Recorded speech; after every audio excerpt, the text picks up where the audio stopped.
All right, welcome to the fake news channel. I am your host, All Enemies Foreign and Domestic. I go by different names, All Enemies Foreign and Domestic on YouTube is my handle.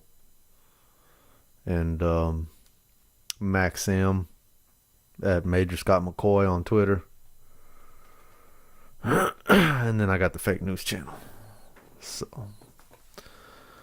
you know, I've often said in the past, maybe not on videos, but like to people who know me or whatever, I say, it's you get these coalitions together. The Democrats are in trouble because they get these coalitions together that are made up of different groups, and they do it so they can have a voting block or a majority or a minority to counter the majority. And the thing that's the problem with this is that when that excuse me, I can't, having trouble with my words. When the coalition finally gets power, they're gonna break up. It's gonna break up. There's gonna be infighting. They're gonna go at each other. Because everybody's got a different agenda. The only thing they had in common is that they want to be in power, and that they are a minority by themselves is all they have in common. Other than that, they could be totally against each other. And I found it, I wanted to make this video because I started saying, oh, we got some good. I'm getting tired of the Trump stuff. I haven't made a video in a long time. I made a video, but I used to make some videos and I was keeping up with it. I really jumped in on it early in the game back when it first started, and I was making videos. I wasn't good at YouTube, but I was making videos, and I got bored with it because the mainstream media would not change the narrative. And I had already debunked it, and I wasn't worried about it anymore. And I was like, this is ridiculous. I can't believe they're going to go on. So here we are 2 years later, and they, whatever. But this came up. DNC no longer listed as partner for 2019 Women's March. Wow, that's crazy because, and this is a story by CNN. All right. When this was happening, apparently this was supposed to be a against Trump. This was like, hey, everybody's unhappy with Trump and all this good stuff, and DNC claimed it, and the left was, they were all together. Now here we are 2 years later, and they're backing out. Okay. If you read the story, I'm not going to read the whole story for you. I don't got time for all that. But if you read the story, you're going to see that they don't want everybody to know they're backing out. They're trying to hide it. They're still saying that they stick for women's rights. And a lot of people are backing away from this women's march because the only reason it was so big after the inauguration that 1 year when it was all over the news, and I think that, or last year, however they did it, was because they allowed a fringe radical side of the left. The Democrats have basically said, look, come on in. Okay, it would be no different than if the Republicans turned to the KKK and to fringe groups on the right, or however you want to, neo-Nazis. I mean, I don't know. I'm not going to keep up with all the terms here, but however you want to categorize everything, and from the spectrums of left to right and people who are radical, however you come up with that, the comparison is if on the right they did it. If they said, come on into the party, and they're on the news every day and they're sticking up. I mean, if you look in the news, some senator or congressman, I think his name is Bill King, I'm not sure. I know his last name is King. The Republicans are kicking him out, and they don't want nothing to do. They don't want nothing to do with him because he asked the question of, when did white nationalism and white supremacy become racist? And so they're calling him racist for asking that question. I can answer that question very easily. Obviously, it became racist when people who were racist started calling themselves that. I mean, that's pretty simple. Really, he should be kicked out for being stupid and asking a stupid question. But being a racist for asking the question, no, I wouldn't go that far and say he's racist. I think he got took out of context. I don't know. That's what he's claiming. I think that I mean, what's the difference? Well, okay, so when did the hip hop culture, black supremacy, and black nationalists become racist? I mean, you see, you could throw those words all around and those questions around all the time and get trapped. So it's not something that I take, But here we go. Look, the DNC they're pulling out and they're trying to distance themselves from Louis Farrakhan. All right, and that's pretty much the reason why. Anti-Semitic. There's a lot of liberal Jewish people who donate to the Democratic Party, and they don't like this guy right here, Louis Farrakhan. But this guy is held up as a hero by a lot of people who are sitting on the committee of this women's march. I think there's a Linda Sarsour, who is basically a radical Palestinian. I'm not going to say terrorist because she's never engaged in terrorism, but I mean, she follows and promotes people who have. So there you go. I don't know. I mean, that's what they say anyways. So anyways, there you go. Point proven. Like I said, when they get to the top, when they get in power, they're not in power right now, but when they think that they're trying to do something, they start falling apart. This is a good example, as you can see. Okay, like I've always said, when you bring a coalition of people who have nothing in common together, eventually it's going to fall apart. They're going to have infight and they're going to go at each other. Which I would say this right here, this women's march, which is really feminist march, because they won't allow women who do not agree with the LGBTQ and feminism and all that stuff, right? They don't let you in there if you're a woman that's not with all that. Obviously, you got the resist right here. That's anti-Trump stuff. So this is really, you could say women's march, but it's really a leftist women's march. Liberal, leftist, socialist, LGBTQ, feminist women's march is the march that it is. Not like women for every woman. They're not inclusive like that. They're not inclusive and diverse to accept all women. Okay. But I will say they are responsible for this. All right. Gillette. Everybody's making a big deal over Gillette, and I'm here to tell you that feminism is what brought this on. Okay. This is what you get after years and years and years of feminism. Okay.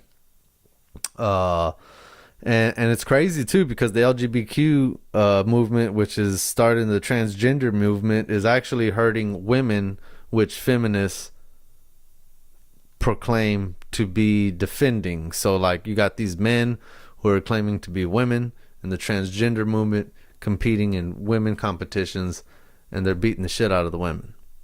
So there you go. There's another backfire. See how liberalism leads to just nothing? Nobody, I mean, come on. It's ridiculous. But I do want to say something here. I think that this is this is pretty crazy. This is the ad Gillette put out. I guess something to a statement, right? 30 years ago, we launched our "The Best a Man Can Get" tagline. Since then, it has been an aspirational statement. Okay, so they're trying to, because it didn't get received with a whole lot of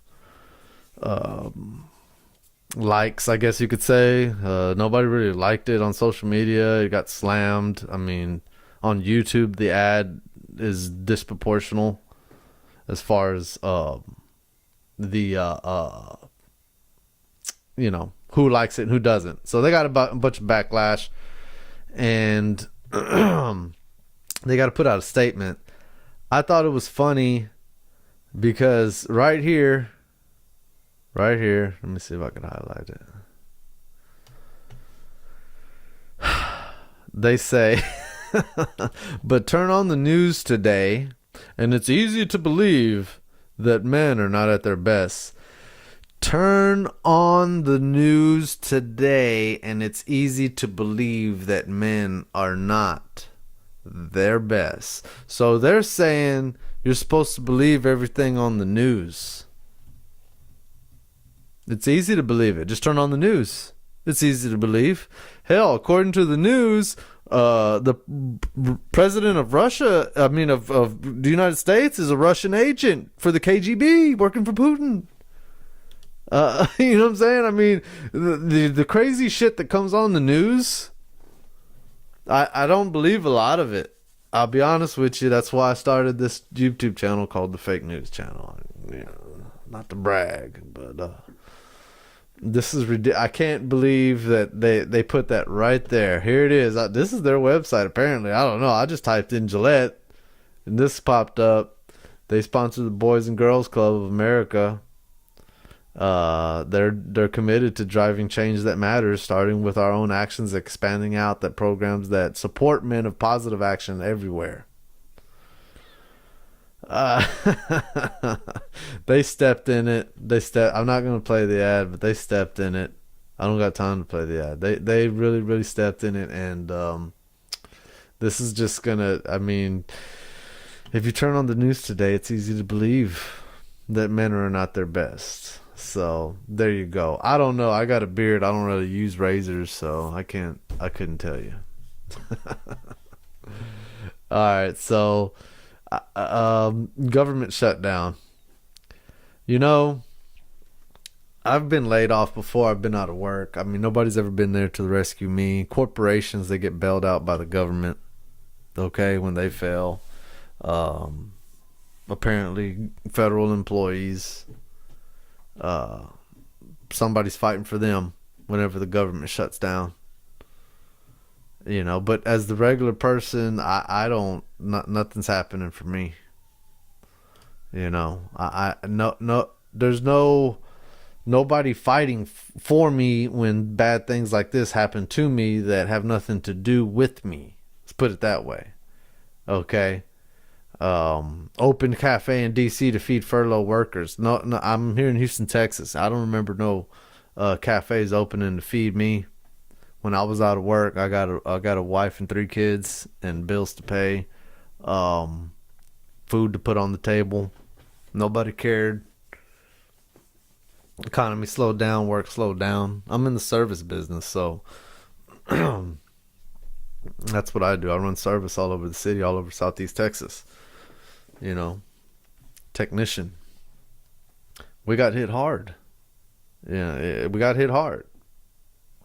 When the economy slows down real bad, people like me get hit real hard. Just picture a tourism town, right?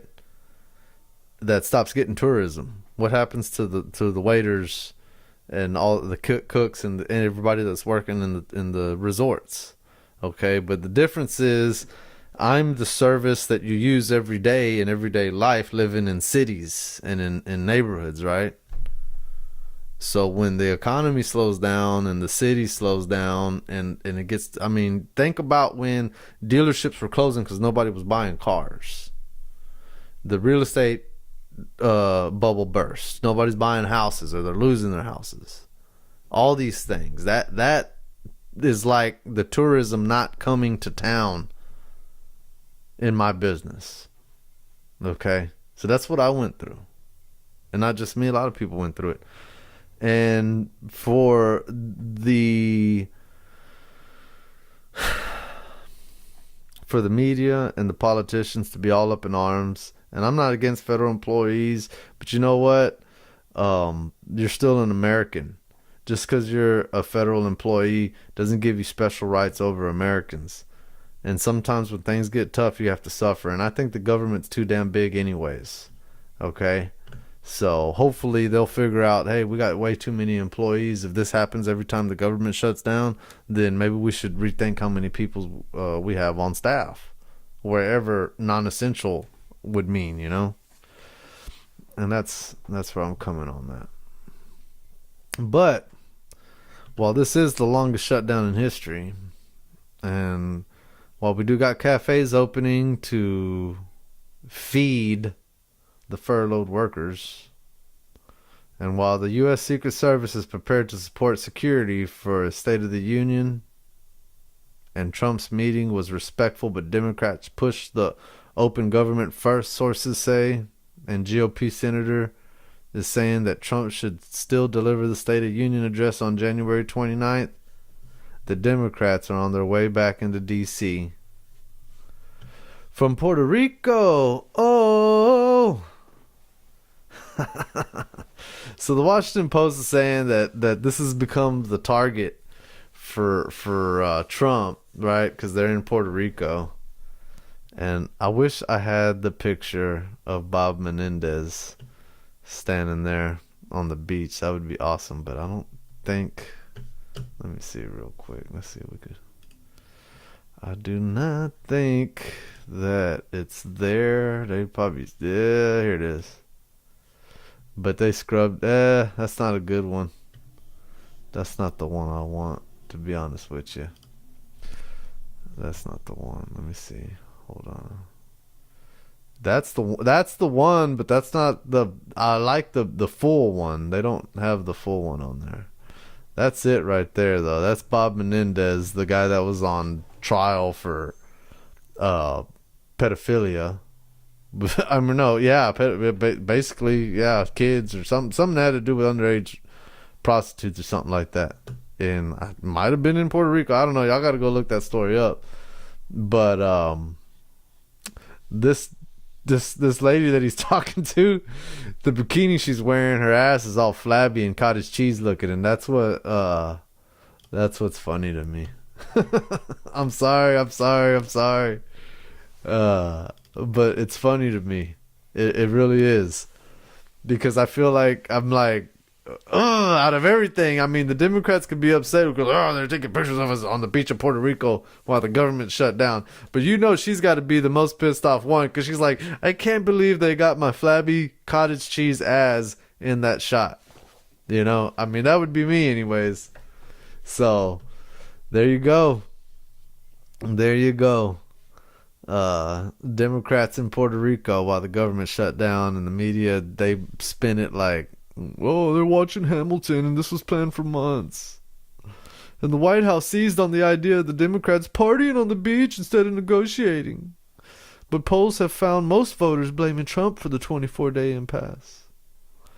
It's a bunch. It's.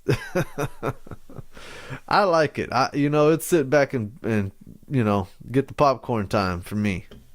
All right, because I see right through all this crap. But that's me. And that's going to bring an end to today's segment. I'm going to start popping some more videos out because the news is actually it's coming to an end. The Mueller investigation seems to be winding down a little bit. You don't really see it in the news a whole lot. They bring it up a little bit. They know it's coming to the end. It's going to be a big nothing burger, as I've said from the beginning, from day one of this channel, that the Russian thing is a distraction because Hillary was losing her pants off and Trump was going to win. I mean, I got this little bitty channel with 30 subscribers, but I called it. I was one of the ones that was there. But, I mean, I'm a nobody when it comes to YouTube. I'm a nobody when it comes to YouTube.